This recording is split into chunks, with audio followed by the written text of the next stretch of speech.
எல்லா குழந்தைங்களுக்குமே 2 ஃபேஸ் இருக்குது. இட்ஸ் பேரண்ட்டாக வந்து குழந்தைங்கள்ட்ட ஒரு மாதிரி இருப்போம், நம்ம வெளியில் ஒரு 2 ஃபேஸ் நமக்கிட்டையும் இருக்குது. கோவம் வரும்போது நம்மளோட ஃபேஸ் வேறு மாதிரி இருக்கும், மற்ற நேரத்தில் நம்மளோட அதே மாதிரி குழந்தைங்கள்ட்டையும் அம்மா கிட்ட அப்பா கிட்ட அதை வீட்டில் அவன் வேறு மாதிரி இருப்பான், அவன் ஃப்ரெண்ட்ஸ் கிட்ட அவன் வேற ஒரு ஆங்கிளில் தான் இருப்பான். ஸோ அப்போ எல்லா பேரண்ட்டுக்குமே அவனோட இன்னொரு வியோவையும் அவங்க புரிஞ்சுக்கணும்.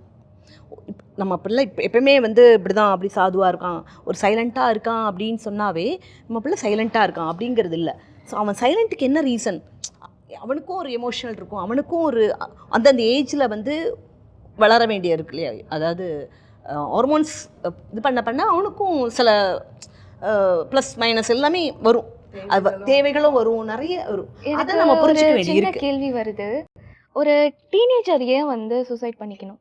ஒரு டீனேஜர் ஏன் சூசைட் பண்ணிக்கணுங்கிறது வந்து ரொம்ப ஆழமான கேள்வி. இப்போ நான் என்ன சொல்லுவேன்னா, நம்ம இவ்வளோ பேசுறதுக்கு நிறைய பேர் இருக்காங்க, நிறைய கண்டென்ட் இருக்கு, எனக்கு மனசுல இருந்து கொட்டுறதுக்கு நிறைய விஷயங்கள் இருக்கு, யார் கேட்கறதுக்கு இருக்கா? கண்டிப்பா அந்த ஒரு பையனுக்கோ ஒரு பொண்ணுக்கோ அந்த தாட் ஏன் வருது வந்து மாய்ச்சிக்கணுன்றதுக்கு முன்னாடி அவன் மனசுல உள்ளதெல்லாம் சொல்றதுக்கு யாரோ ஒருத்தர் இல்லை. அவனுக்கு ஃபர்ஸ்ட் லோன்லியா சஃபர் ஆவாங்க, லோன்லினஸா இருக்கலாம், இல்லை அவங்களோட ரொம்ப நெருக்கமானவங்களுடைய இழப்பை தாங்கிக்க முடியாம கூட கண்டிப்பா அவங்களுக்கு பணப்பற்றாக்குறையோ இல்லை வந்து ஒரு அண்டர்ஸ்டாண்டிங்கும் ஒரு எமோஷனல் பாண்டும் இல்லாம, அண்ட் ஒரு பக்கம் வந்து என்னன்னா ஒரு கேட்கறதுக்கு அந்த ஆளே இல்லாம. கரெக்ட். இது ஆனா இந்த அடாலசன்ஸ் வந்து எல்லாமே ஃபாரின் பேஸ்டு, ஃபாரின் கண்ட்ரில இந்த மாதிரி பண்ணியிருக்காங்க. ஒரு சிசிடிவி ஃபுட்டேஜ் வந்து அந்த டேப்பா எல்லாமே தெரியும் அந்த போலீஸ்க்கு.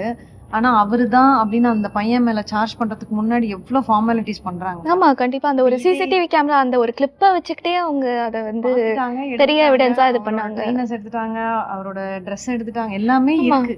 இப்ப இது ஃபாரின் கண்ட்ரில மட்டும் நடக்குதுன்னா நிச்சயமா கண்டிப்பா ஊர்ல நிறையவே நடக்குது. நம்ம ஊர்ல உங்க ஏஜ்ல இருக்கிற ட்ரெண்ட்ல இருக்கிறவங்க எந்த மாதிரி ஒரு பியர் ப்ரெஷர், என்ன மாதிரியான பியர் இல்ல புல்லி பண்ண மாட்டாங்க, அதுக்கு பதிலா பாடி ஷேமிங் பண்ணுவாங்க. இதுதான் ஃபர்ஸ்ட் ஆரம்பிக்கும். பாடி ஷேமிங் ஆரம்பிச்சுட்டு, நீ அந்த பொண்ணு பாரு அவ வந்து ஒல்லியா இருக்கா, நீ கொஞ்சம் ஓகே குண்டாலாம் இல்லை பட் உனக்கு அங்கங்கே வந்து ஃபேட்டாக இருக்குது, இப்படி ஆரம்பிக்கும். அதுக்கப்புறம் வந்து உனக்கு கேர்லி ஹேர் சூட் ஆகுது, ஏன் வந்து உனக்கு வந்து வேவியாக இருக்குது, ஒருவேளை உனக்கு வந்து என்னென்னா வந்து ஹேரில் ப்ராப்ளம் இருக்கா, ஏன் உன்னோட ஹேரில் டென்சிட்டி இல்லை, இப்படியெல்லாம் ஒரு நார்மலாக கேட்குற ஒரு விஷயம். ஒருவேளை நான் ஏதாவது டிஃப்ரெண்ட்டாக இருக்கேன்னா ஃபர்ஸ்ட் இந்த மாதிரி ஆகும். இதெல்லாம் வந்து போஸ்ட் மூலியமாவா இல்லை நீங்கள் இது போஸ்ட்டாக மட்டும் இல்லை, இது ஜென்ரலாக இப்போ ஒரு நியூ அட்மிஷனுக்கு ஒரு ஸ்கூலுக்கு ஒரு நியூ அட்மிஷனாக ஒரு பர்சன் போகிறாங்க, போகும்போது வந்து என்னென்னா அந்த பர்சன் வந்து ஓகே கலராக இருக்காங்க, ஃபர்ஸ்ட் வந்து இப்படி ஆரம்பிக்கும், அந்த பொண்ணு ரொம்ப வெள்ளையாக இருந்தா, அந்த பையன் இவ்வளோ வெள்ளையாக இருந்தான் அப்படின்னு. செகண்டு அதை எடுத்த உடனே வந்து என்னென்னா இந்த பொண்ணு பேசவே மாட்டேங்கிறா, பயமோ, ஓகே இன்ட்ரோவர்ட்டாக இருப்பாங்க, எடுத்த உடனே இன்ட்ரோவர்ட் எக்ஸ்ட்ரோவர்ட் இந்த ஒரு வேர்டை வந்து. ஆக்சுவலாக ஸ்கூல்ஸ்லேயே என்ன பிரச்சனைனா இதுதான், ஃப்ரெண்ட்ஸு எனக்கு வந்து இவங்கெல்லாம் பேச மாட்டேங்கிறாங்க, இந்த சர்க்கிள்லாம் என்னோட. ஸோ அந்த ஃப்ரெண்ட்ஸ் இல்லை, எனக்கு சரியான ஃப்ரெண்ட் இல்லைங்கிறதே பசங்களுக்கு பயங்கர ப்ரெஷராக மாறுது. அந்த ப்ரெஷரை வீட்டில் வந்து சொன்னேன், இதெல்லாம் ஒரு பெரிய விஷயமா, நான் வந்து பேரண்ட் ஆகட்டும் டீச்சர்ஸ் ஆகட்டும் பெரிய காது வேணும் அப்படின்னு சொல்லுவேன். அதாவது அவங்க சொல்கிறத கேட்கறதுக்கு அரை மணி நேரம் ஆகலாம், அதான் அதுக்காக தான் சொல்கிறேன், பெரிய லிசனர் தேவை. 8 to 18 ஒர்க் பண்றதா சொன்னீங்க, இந்த இதை நீங்க உங்களோட லைஃப் உங்களோட வேர்ல்டுல எப்படி இருக்குது? அவங்க முன்னாடி மென்ஷன் பண்ண மாதிரி இந்த ஃபியர் ஆஃப் மிஸ்ஸிங் அவுட்டுக்கு தனியா ஒரு மாடியூலே பண்ணி எல்லா குழந்தைங்களும் கிளாஸ் எடுத்தது. இதுவும் இந்த குழந்தைங்க சொல்றாங்க அந்த ஃபோமோ தான். ஏன்னா இவங்க சொன்னாங்கல்ல, என்ன போஸ்ட் போட்டிருக்கா எங்க போயிருக்கான்னு நான் பார்ப்பேன் அப்படின்ற போது ஆள் மனசுல நமக்கு தோன்றது, நம்ம அங்க இல்லையே, நமக்கு அந்த வாய்ப்பு கிடைக்கலையே, அங்க ஆரம்பிக்கிறது, அப்பத்துல இருந்தே ஆரம்பிக்கிற ஃபீலிங். இன்னொன்னு இவங்க சொன்ன மாதிரி குழந்தைங்க வெளிப்படுத்தினாலும் அது முதல் ஸ்டெப்பே முதல்ல வெளிப்படுத்தணுமா, எனக்கு அந்த ஆப்ஷன் இருக்குன்னே குழந்தைங்களுக்கு தெரியுமா, சுத்தி இருக்கிற சரௌண்டிங்கை பத்தி யோசிக்க ஆரம்பிக்கும். இன்னொன்று வந்து பாடி ஷேம் ஒன்று, குழந்தைங்கள் இன்னொரு ஃபேமிலிக்குள்ளேயே போயிடுவாங்க, உனக்கு அம்மா இல்லை உனக்கு அப்பா இல்லை, உங்கள் அப்பா இந்த வேலை செய்கிறாங்க. ஆக்சுவலாக ஒரு ஆனால் எதுக்காகவே என்ன பண்ணுவோம், கிளாஸ்லேயே வந்து எனக்கான எக்ஸ்பீரியன்ஸ் இது குழந்தைங்கள்ட்ட கேட்போம் இல்லையா, உங்கள் அப்பா என்ன வேலை செய்கிற, உங்கள் அப்பா என்ன, அதில் எனக்கு கிடைச்ச ஒரு விஷயம்னா, ஒரு பையன் வந்து எங்கள் அப்பா டீ ஆத்துறவர் அப்படின்னு சொல்லிட்டான், உடனே எல்லாரும் சிரிக்க ஆரம்பிச்சிட்டாங்க. ஸோ அதுக்கப்புறமா நானே என்ன பண்ணிட்டேன், ஐயோ இது வந்து ஹோல் கிளாஸில் கேட்கக்கூடாது போல இருக்குது, நாம் வந்து என்ன கேட்குறோம், ஜஸ்ட் வந்து ஒரு இதுக்காக என்ன வேலை செய்யலாங்க அப்படின்ட்டு கேட்குறோம். ஸோ அது வந்து கொஞ்சம் ஒரு ஒரு நல்ல ஒரு சொசைட்டிலேருந்து வர்ற குழந்தைங்க படிக்கிற ஸ்கூல்ஸாக இருந்ததுன்னா அந்த பையன் வந்து பயங்கரமாக அதில் வந்து அஃபெக்ட் ஆவாங்க. ஸோ இதுலேயும் என்ன ஆகுதுன்னா அவங்க விளையாடும் போது இல்லை அடுத்தடுத்த செஷன் வரும்போது உங்கள் பாட்டி, ஸோ இதுவே ஒரு ப்ரெஷர் ஆகிடுது. ஒரு விஷயத்த ஒரு தடவை சொல்லும்போது 10 தடவை திரும்ப திரும்ப சொல்லும்போது அது அவனுக்கு வந்து ஒரு கிண்டலாக மாறி அது பயங்கர ப்ரெஷராக மாறி. நான் ஒன்று மென்ஷன் பண்ணணும்னு நினைக்கிறேன். இது வெளியில் ஸ்கூலில் மட்டும் இல்லை, ஆஃபீஸ் ஒர்க் பண்ணுற பிளேஸும் இல்லை, வெளியில் மட்டும் இல்லை. ஃபஸ்ட்டு இது ஆரம்பிக்கிற இடமே வீட்டில் இருந்தும் ஆரம்பிக்கலாம். எப்படின்னா அம்மா வந்து வெள்ளையாக இருக்காங்க, அப்பா வந்து ஓகே கொஞ்சம் வந்து என்னென்னா கருப்பாக இருக்காரு அந்த மாதிரி இருக்காங்க. நீ எப்படி வந்து ஒரு மாதிரி வந்து என்னென்னா வந்து டிஃப்ரெண்ட்டாக இருக்க, நீ வந்து உங்கள் அம்மாவுக்கு சில்கி ஹேர், உங்கள் அப்பாவுக்கு கர்லி ஹேர், உனக்கு ஏன் ஹேர் எப்படி இருக்குது, இது வந்து என்னென்னா ரிலேட்டிவ்ஸ் பேச ஆரம்பிப்பாங்க. அதுக்கப்புறம் பாரு நம்ம குழந்தை இந்த மாதிரி இருக்குது, ஏன் இவ மட்டும் டிஃப்ரெண்ட்டாக இருக்கா. இன்னொரு சிப்ளிங்கும் இருக்கும், திடீர்னு ஒரு குழந்தையும் இருக்கும். அந்த குழந்தைய வச்சுட்டு இவ பார்க்க அந்த மாதிரி இல்லையே, ஏன் இந்த மாதிரி, இந்த குட்டி குட்டி அந்த டவுட்டும் அந்த கேள்வியும் இவங்களுக்குள்ளே இல்லாமல் இவங்களே அதை கேட்க ஆரம்பிச்சுட்டு அதை எக்ஸாசரேட் பண்ணிட்டு அண்ட் அதை இது பண்ணும்போது ஒருவேளை நம்ம தான் ஏதாவது ஒரு நமக்கு ஏதாவது ப்ராப்ளம் இருக்கா, ஓவர் திங்க் பண்ணி ஓவர் டூ பண்றதுனால இதனால அதனால தான் அப்படி இருக்குமோ அப்படின்ற. ஆமா ஆமா, ஒரு பாயிண்ட்ல என்னன்னா அது ஒரு பக்கம் கோமாயிட்டேன். ஆமா நான் இப்படிதான், உனக்கு என்ன, இதுக்கு ரீசனே வந்து ஒரு சின்ன சொசைட்டி, சின்ன ஒரு சர்க்கிள் தான் இருக்குன்றதுனாலையும் நினைக்கிறேன். முதல்லலாம் வந்து ஒரு ஜாயிண்ட் ஃபேமிலி இருக்கும், அத்தை மாமா அந்த மாதிரிலாம் இருக்கும். அதனால தான் கொஞ்சம் வெளியில் போய் விளையாடுற பசங்கள்கிட்ட கொஞ்சம் அந்த பிஹேவியர் பிரச்சனை கொஞ்சம் கம்மியாக இருக்கும் அப்படின்னு எனக்கு தோணும். இந்த மாதிரி பேசும்போது இந்த கூட்டு குடும்பத்துலலாம் வந்து பார்த்தீங்கன்னா ஏன் உனக்கு ஹேர் இப்படி இருக்குன்னா, அப்பா அங்கே உள்ள ஒரு பெரிய தெரியுமா எங்க அப்பாவுக்கு எப்படி இருக்கும் தெரியுமா, ஒரு லாங் டிஸ்கஷன் நடக்கும், அதில் ஒரு ஜாலி இருக்கும். அந்த குழந்தைக்கு வந்து ஒரு கான்ஃபிடன்ஸ் பாயிண்ட் கிடைச்சிரும், தாத்தா மாதிரி இருக்க இந்த டவுட்டே வராது.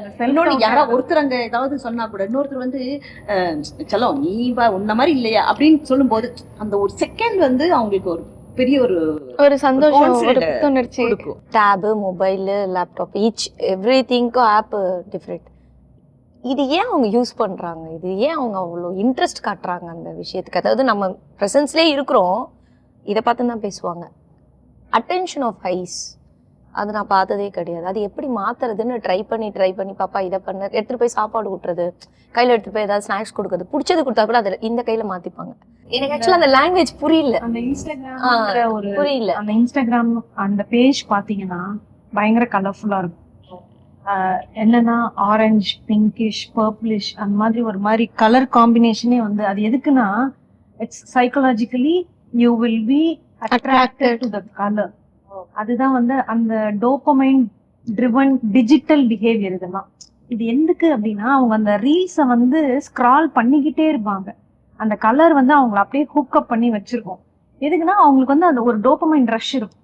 நீங்க இப்போ 4 ஹார்மோன்ஸ் இந்த வாட்ஸ்அப் யூனிவர்சிட்டியில வரும்ல, 4 ஹார்மோன் செக்ரீட் ஆகுறது எப்பப்போ ஒரு நல்ல ஒர்க் அவுட் பண்ணிட்டு வந்தா அவங்களுக்கு பயங்கர ஃப்ரெஷ்ஷா ஃபீல் பண்ணுவீங்க. ஒரு வாக்கிங் போயிட்டு வந்தாலே அவங்களுக்கு வந்து அந்த ஒரு ஃப்ரெஷ்னஸ், ஒரு வார்ம்த், ஏதோ ஒரு பிளஷர் வந்து அதுல கிடைக்குது அந்த டோபமைன் ரிலீஸ் ஆல. ஸோ இப்போ அந்த இன்ஸ்டாகிராமை பார்க்க அவங்களுக்கு அந்த ரீல்ஸை ஸ்க்ரால் பண்ணிட்டே இருக்காங்க, நிறைய விஷயங்கள் பார்த்துக்கிட்டே இருக்காங்க.